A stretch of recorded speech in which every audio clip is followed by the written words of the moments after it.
Oi, pessoal, tudo bem?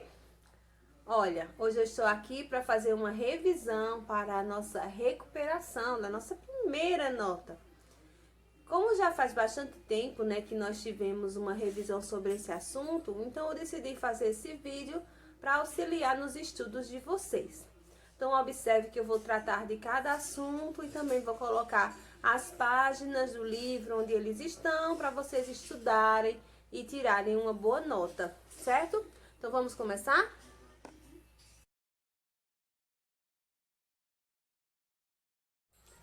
Primeiro, vamos falar sobre o gênero textual que vai cair nessa recuperação, que é o texto dramático, o texto teatral. E aí, nós vimos que esse texto, o objetivo principal dele é ser encenado. Por ele ser um texto teatral, ele é encenado em um teatro, ele é encenado ao ar livre, mas ele é ao vivo. Os atores, eles pegam o roteiro, estudam, decoram, ensaiam para fazer uma apresentação ao vivo daquele texto. E aí tem algumas características que a gente vai observar agora. Primeira coisa é que no texto dramático não existe narrador, né? Não tem um narrador que conta a história. E como é que a gente fica sabendo o que acontece lá nessa história? A partir das falas e das ações dos personagens. As rubricas que também trazem indicações importantes para nós. Esse trechozinho aqui eu peguei do texto A Última Chance, que nós lemos e tem no livro também, certo? Então, observe que a gente tem aqui o personagem Scrooge e o personagem Sobrinho e as suas falas. Então, é assim que se lê o texto teatral. Quando nós vamos ler o texto, a gente não pronuncia, não fala o nome do personagem, também a gente não lê o que tem dentro das rubricas, a gente já encena nessas falas. Então, essas rubricas, que são esses textozinhos que vêm entre parênteses ou em itálico, sempre de uma forma diferente da fala do personagem, eles servem para orientar os atores. Então, eles orientam os atores no seu gesto, no tom da sua fala. As rubricas também servem para a movimentação em cena e para demonstrar sentimentos desses personagens. Então, o ator, ele vai ler aquela rubrica e vai saber se o seu personagem vai estar com raiva, se ele vai estar feliz, que movimento ou que gesto ele vai fazer ou que tom ele vai colocar na sua voz. Por exemplo, aqui a gente tem essa rubrica que diz que o Scrooge, né, fala sem tirar os olhos dos cadernos. Então, isso aqui é para orientar uma ação, o movimento do personagem. Então, quer dizer que ele vai falar essa fala com a cabeça baixa, olhando o caderno, ou seja, sem dar atenção para o outro personagem, que é o sobrinho. E aí ele diz: o que deseja o sobrinho? Fale logo, não tenho tempo para perder com bobageira. E o sobrinho fala: pois não irá perder, e sim ganhar. E observem que os diálogos, que essas falas, elas estão no discurso direto, porque é a maneira como a pessoa falou, tá? Então, o texto dramático, ele se estrutura dessa forma, por meio de diálogos, por meio de cenas, por meio de rubricas, tá? E é dessa forma que ele se aparece com o objetivo de ser encenado. Então, o objetivo desse texto é ser encenado. O texto dramático, ele se divide em partes. Então, a estrutura dele, ela também é dividida, certo? Então, nós temos primeiro o ato. O ato é a primeira divisão. Então, geralmente, é como se fosse o que a gente chama de capítulo de um livro. Então, o texto dramático, ele é dividido em atos. Entre um ato e outro, se tem um breve intervalo, que pode ser para a troca de roupa, para um pequeno descanso. Então, há um intervalo entre um e outro. O quadro é a divisão de um ato. Então, um ato ele pode ser dividido em quadros. E aqui no quadro é onde se altera cenários. Então, pode se alternar ou se alterar cenários, certo? Então, tá um cenário em frente à igreja. E aí você depois tem uma breve mudança só para alterar e colocar o cenário dentro da igreja, por exemplo. Então não é uma divisão tão breve como o ato, não tem espaço para o intervalo, ela é mais rápida. E dentro de um quadro existe a cena, que é a menor divisão do texto dramático, certo? Então existem pequenas cenas que acontecem no mesmo cenário, ou com os mesmos personagens, ou com outros personagens, certo? Então isso aqui são as divisões do texto dramático. As formas ou temas de um texto dramático podem ser tragédia, comédia, tragicomédia, farsa ou melodrama, certo? A tragédia são temas elevados, que geralmente tem um conflito muito forte ali na vida do herói e pode acabar com um final triste, um final inesperado, muito trágico. Já a comédia, ela é o contrário da tragédia. Ela tem uma temática mais leve, mais simples, mais modesta, e ela vai trazer humor e o final feliz. A tragicomédia, ela mistura um pouco. Ela tem um enredo que poderia ser trágico, mas que acaba com um final feliz, acaba dando tudo certo. A farsa também é um texto bem humorado, mas ele é menos refinado, entendeu? Ele é mais simplório e geralmente só tem um ato. E o melodrama são peças teatrais que utilizam a música para acentuar esse tom dramático que desperta emoções no leitor. Então esses aqui são os temas e as formas do texto dramático. Uma das principais características do texto dramático é a presença das falas dos personagens. Então, como é que essas falas elas aparecem? Elas podem aparecer em forma de diálogo, que é essa conversa entre dois ou mais personagens. Pode aparecer em forma de monólogo, que é quando apenas um personagem discursa, somente uma pessoa fala consigo mesma. E o à parte, que é quando o ator ele se distancia nesse personagem, ele sai um pouco da cena, ele se dirige ao público, à plateia. Então ele conversa com as pessoas que estão assistindo. Então essas são características de falas dentro do texto dramático. Vocês vão dar uma estudada boa aí, então eu acredito que vocês já devem ter relembrado desses elementos. Eu vou agora passar para o nosso próximo assunto.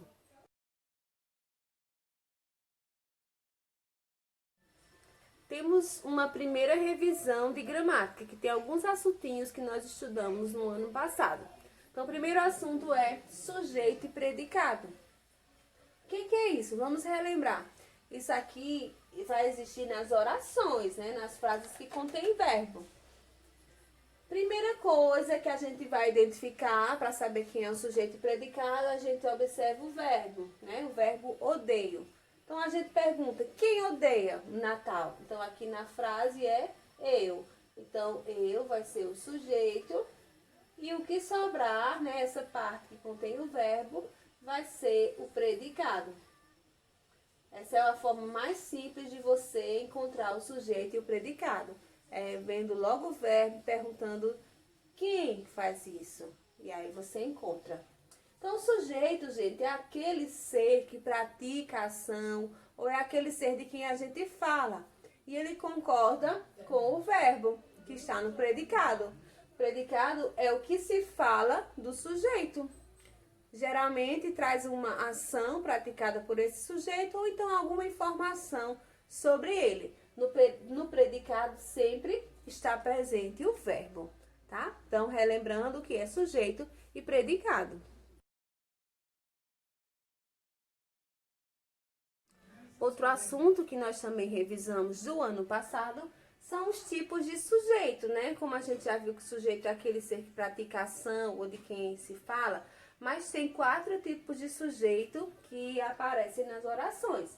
Então, quais são esses tipos? Vamos ver aqui. Primeiro é o sujeito simples. O simples e o composto, eles aparecem nas frases, certo? Sendo que o simples, ó, eu, aquela mesma frase, ele só tem um núcleo e por isso que ele é chamado de simples. Já nesse caso aqui, ó, Ana e Pedro estão calmos. O verbo é estão. Quem está?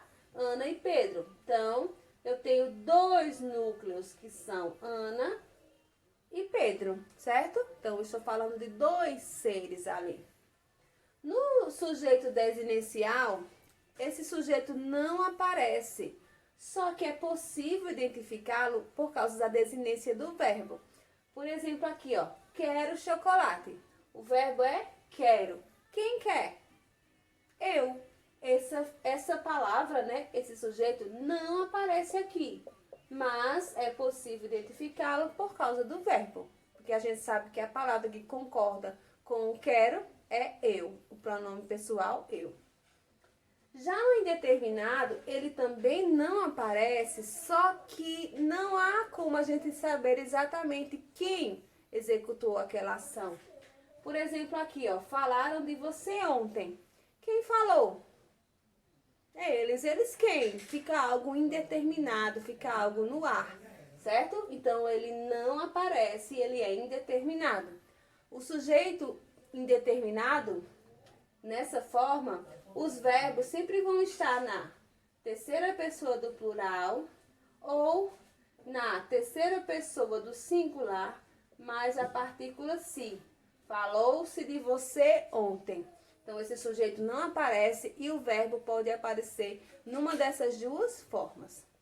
Por último, pode acontecer de uma oração não ter sujeito, quando o verbo daquele predicado ele é impessoal. E aí esse sujeito ele não existe, não tem uma pessoa que pratique aquela ação. Como? Há 3 pessoas na fila. O verbo haver, gente, ele é um verbo que na sua maioria ele não tem uma pessoa. Ele é um verbo impessoal, ele não admite sujeito. Então, quando ele significa existir, como é esse caso aqui, existem 3 pessoas na fila. E também quando ele indica tempo passado, certo? Há 20 dias estou em casa. Então, há 20 dias. Não existe um ser que pratica essa ação de haver. Também as orações sem sujeito são aquelas orações que falam sobre fenômenos da natureza, como por exemplo, chover, ventar, trovejar. Esses verbos, eles não têm sujeito, não existe um ser que pratica. O verbo fazer também, quando ele vai indicar tempo, faz dias que não lhe vejo, faz dias. Não tem um sujeito ali, certo?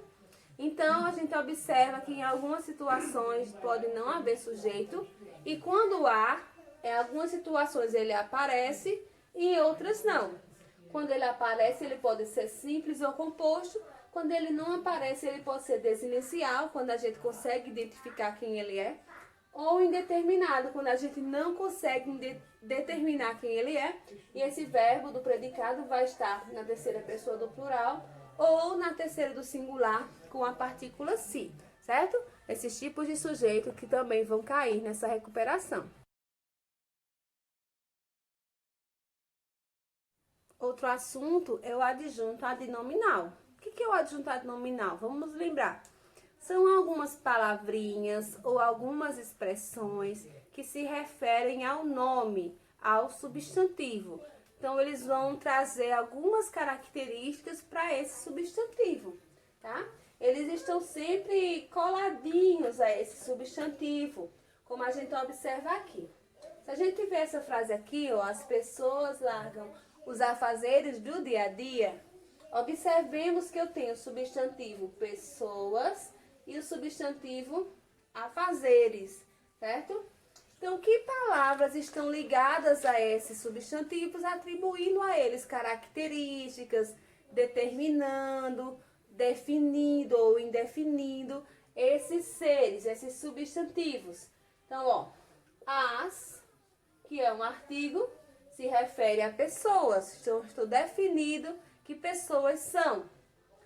Aqui em afazeres, a gente tem ó, os, que também define afazeres, e a gente ainda tem essa locução adjetiva do dia a dia, que está caracterizando qual é o tipo de afazer. Então, que classes de palavras geralmente exercem essa função de adjuntado nominal? Artigos, pronomes, adjetivos, certo?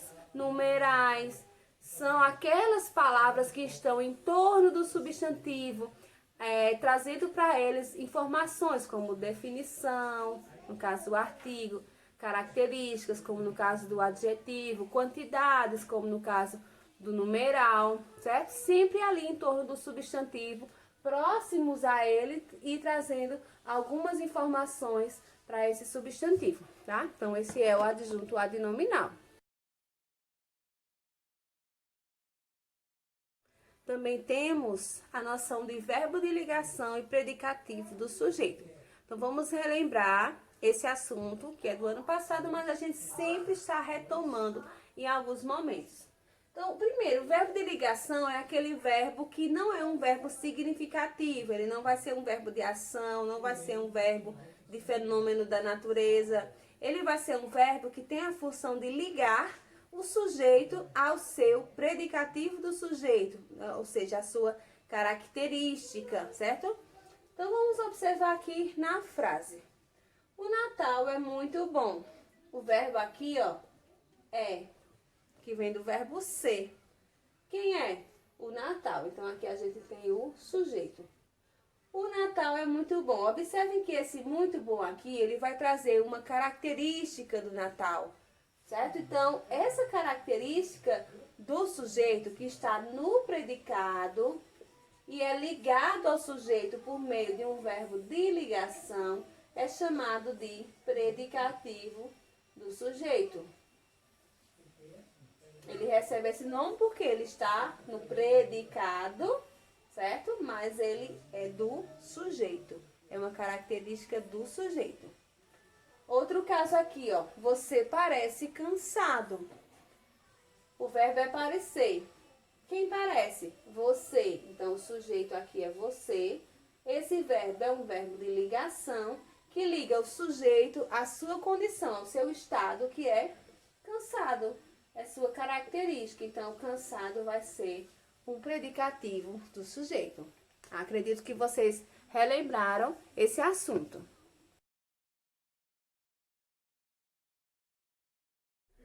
Bom, pessoal, então nós passamos para a revisão número 2, que também está no livro de vocês e que nós vimos esse assunto ano passado, né? E vamos discutir mais uma vez, tá? Então, vamos lá. Predicação verbal. O que é uma predicação verbal? Quando eu pergunto qual é a predicação de tal verbo, eu estou falando da função desse verbo na oração, tá bom? Então, a predicação verbal, a gente vai analisar aqui 4 tipos de predicação dentro das frases. A primeira foi o que eu acabei de falar há pouco, que é o verbo de ligação. A lua está linda. Então, olha, o verbo estar, a função dele é ligar o sujeito ao seu predicativo do sujeito. Então, a predicação aqui é verbo de ligação. Esse verbo tem a função de verbo de ligação. Observemos essa outra aqui, ó. O gato dormiu. Eu tenho aqui o verbo dormiu, que é um verbo de ação. Então, vamos analisar agora esses 3 últimos, que são verbos significativos, ou seja, os verbos de ação ou verbos de fenômeno da natureza, certo? Que trazem uma informação importante contida neles. O verbo de ligação não tem isso, porque a função dele é ligar o sujeito à sua característica. Ele não tem tanto significado quanto os verbos significativos. Quando eu digo o gato dormiu, nós já temos a informação completa nesse verbo. A ação de dormir já nos diz o que ela quer dizer, certo? Ele dormiu. Então, ele não precisa de complemento. Por ele não precisar de complemento, ele é chamado de verbo intransitivo. Ok? Verbo intransitivo. Vamos para a próxima. Aquele rato roeu todo o carpete. A gente tem o verbo aqui que é roeu. Então, analisando aqui, o verbo roer, ele precisa de um complemento. Porque, olha, aquele rato roeu.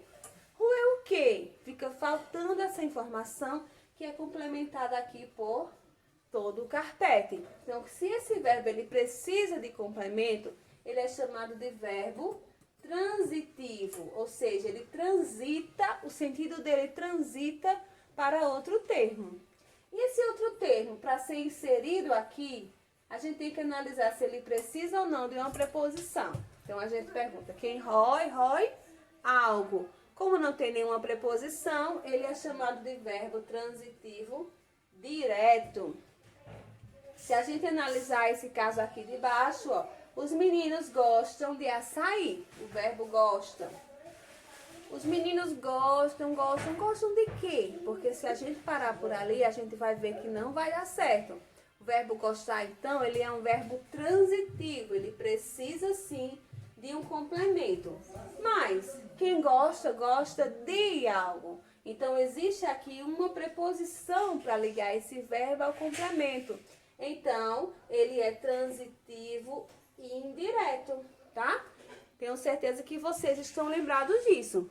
Mas existem casos, gente, existem verbos significativos que eles podem ter dois complementos, um direto e um indireto. É o que a gente chama de verbo transitivo direto e indireto.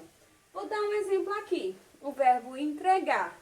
Eu entreguei a rosa a você. Bom, então vamos ver aqui o verbo entreguei. Eu entreguei. Eu entreguei o quê? A rosa. Eu entreguei a quem? A você. Então, eu vou ter dois complementos. Um direto, porque quem entrega, entrega algo a alguém. Então, é um direto e um indireto. Esse verbo entreguei vai ser um verbo transitivo, porque precisa de complemento direto e indireto, porque ele tem os dois complementos, um sem preposição e um com preposição. Acredito que vocês relembraram aqui esse assunto.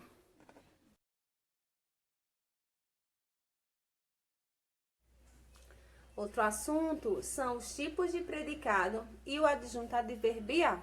A gente já viu o tipo de sujeito, adjuntado e nominal, porque são termos em torno do nome. Os tipos de predicado e o adjuntado adverbial são termos que estão em torno do verbo. Então, vamos analisar primeiro aqui os tipos de predicado. São 3 os tipos de predicado. Predicado nominal, verbal e verbo nominal. Então, como é que eu vou saber qual é um e qual é outro? O que vai indicar qual é o tipo de predicado é o núcleo dele, certo? Então, vamos analisar aqui. A rosa é vermelha. O verbo é, não é isso? Quem é? A rosa. Então, aqui o nosso predicado é vermelha. Sempre que houver verbo de ligação, como é nesse caso aqui, ó, que está ligando o sujeito à sua característica, a gente vai se tratar de predicado nominal. Por que ele é um predicado nominal? Porque o núcleo desse predicado não é o verbo. A importância maior aqui é vermelha, que é a característica do sujeito. Então, nós temos como núcleo um nome e não um verbo. O menino fugiu. O verbo aqui é fugiu, né? Quem fugiu? O menino. Então, aqui é o sujeito, aqui é o predicado. Fugiu.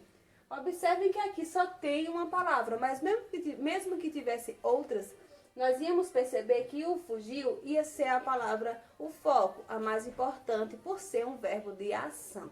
E ele está sozinho aqui, certo? O núcleo é um verbo de ação, então é um predicado verbal. E aqui, o furacão deixou todos assustados. O verbo é deixou. Quem deixou? O furacão. Então, o furacão aqui é o sujeito.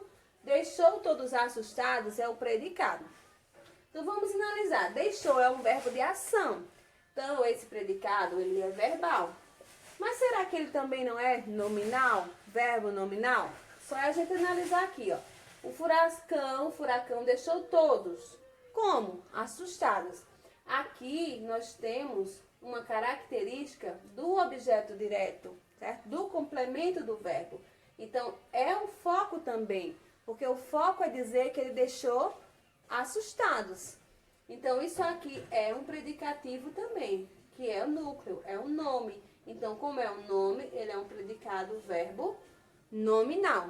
No predicado verbo nominal, nós vamos ter um verbo como núcleo e também um nome, que pode ser um predicativo, uma característica do sujeito ou um predicativo do objeto, tá bom? Então, esses são os tipos de predicado. Vamos ver agora o adjunto adverbial. Sobre o adjunto adverbial, coloquei aqui essas duas frases para que a gente possa analisar. O que é um adjunto adverbial? É um termo da oração que ele não é obrigatório, mas ele vai atribuir circunstâncias ao verbo, ao adjetivo ou ao advérbio, certo? Então, essas circunstâncias têm vários sentidos, como de tempo, de lugar, de modo, de negação, de intensidade, certo? A gente vai analisar isso em cada oração. Tem que observar qual é o sentido que ele está trazendo para aquele texto. Então, ó, ontem esqueci o caderno em casa. Se a gente analisar aqui, quem esqueceu foi eu, né? Então, é um sujeito desinencial. Esqueci o caderno. Só essa parte aqui é a parte essencial da oração, o predicado essencial. Esse ontem e esse em casa são adjuntos que poderiam ser retirados, mas que eles são importantes para trazer um sentido. Porque quando eu digo ontem, eu estou dizendo quando foi que aconteceu isso. Então, eu estou trazendo aqui uma circunstância de tempo para esse verbo, esquecer. E aqui, em casa, vai me dizer o lugar onde eu esqueci esse caderno. Então, eu também trago uma circunstância para esse verbo esquecer. Percebam que fica bem mais completa a frase, a gente consegue compreender melhor. Não fale tão rápido. Gente, a única parte essencial e obrigatória nessa frase é o fale, porque o restante são adjuntos adverbiais. Primeiro é esse aqui, ó, quando eu digo não fale. Então, ele vai trazer uma ideia de negação para o verbo falar, tá? Não fale tão rápido. Começando aqui pelo rápido, certo? Então, esse rápido vai trazer uma circunstância também para o verbo falar, que é uma circunstância de modo. É o modo como ele não deve falar. E eu tenho também esse outro adjunto adverbial aqui, que ele já se refere aqui a esse adjunto, a esse advérbio. E ele vai trazer uma ideia de intensidade, tão rápido. Então, tão rápido é ainda mais do que rápido. Então, vai intensificar esse adjetivo aqui, esse advérbio aqui, rápido, certo? Então, a gente observa que o adjunto adverbial pode se referir a verbos, adjetivos ou advérbios, sempre trazendo uma circunstância, um sentido a mais para aquela oração.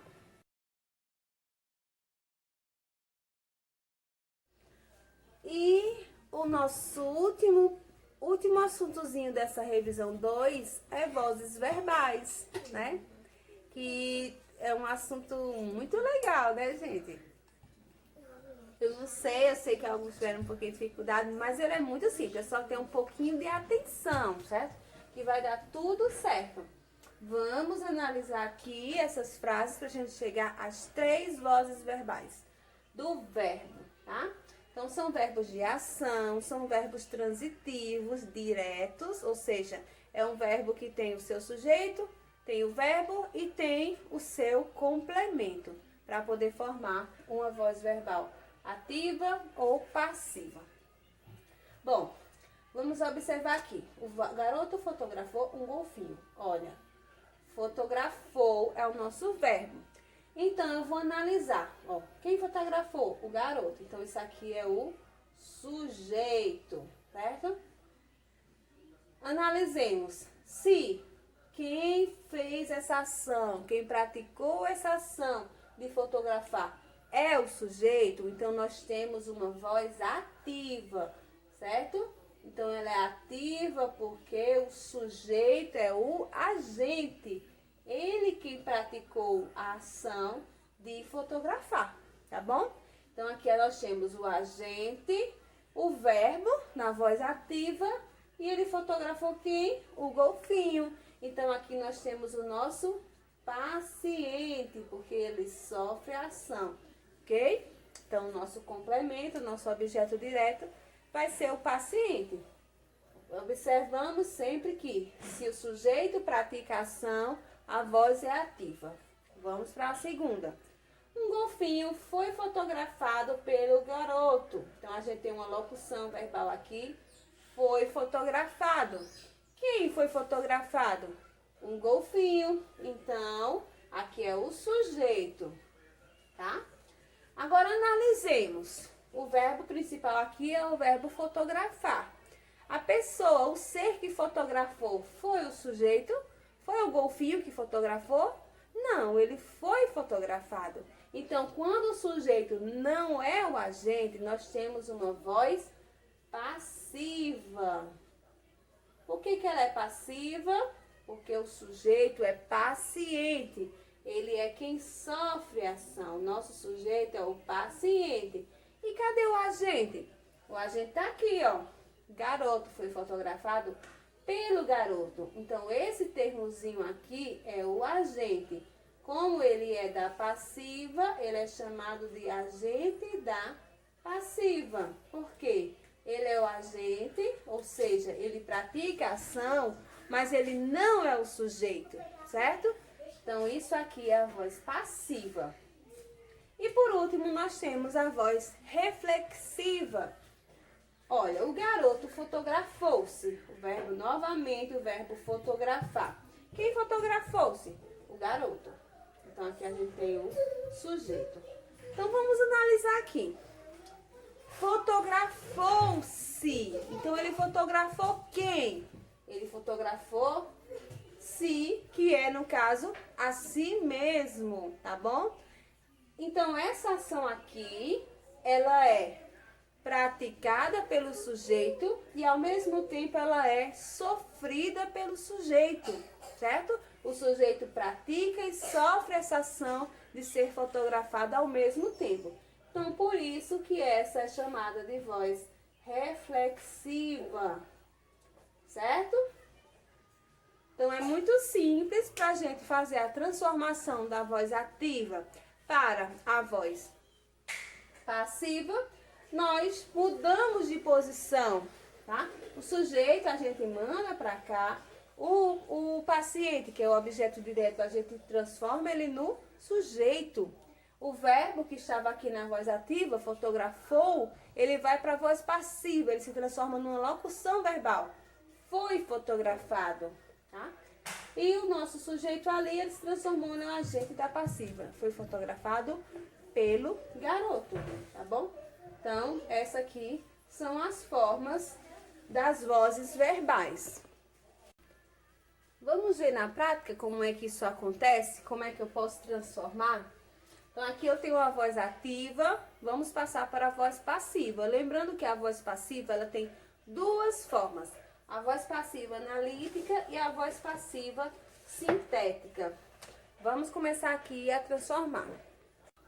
Bom, então vamos lá. Eu tenho aqui o sujeito, não é isso? Sujeito aqui. E do predicado eu tenho o verbo e o objeto direto. O garoto fotografou um golfinho. Então, a gente divide a oração em três partes. Sujeito, verbo e complemento, tá? Então, a gente vai pegar o complemento, vai transformá-lo no sujeito.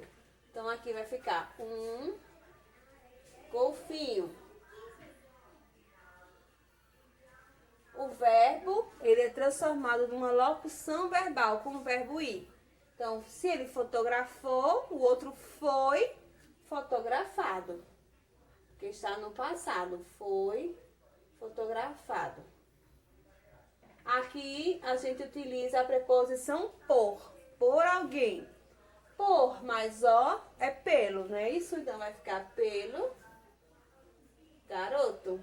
Formamos uma voz passiva analítica. E a voz passiva sintética, quem lembra? Olha, a voz passiva sintética a gente utiliza a forma parecida com a voz ativa, certo? Então, o que a gente faz? Primeira coisa é que a gente elimina o agente, certo? Vamos começar pelo verbo. Analisemos que eu tenho o verbo e eu tenho o complemento. Se o complemento estiver no singular, o verbo continua no singular. Se aqui, por exemplo, fosse 2 golfinhos, então aqui eu teria que utilizar na voz passiva sintética, fotografaram, no plural. Mas aqui só é um, então eu vou colocar da forma que está aí. Fotografou.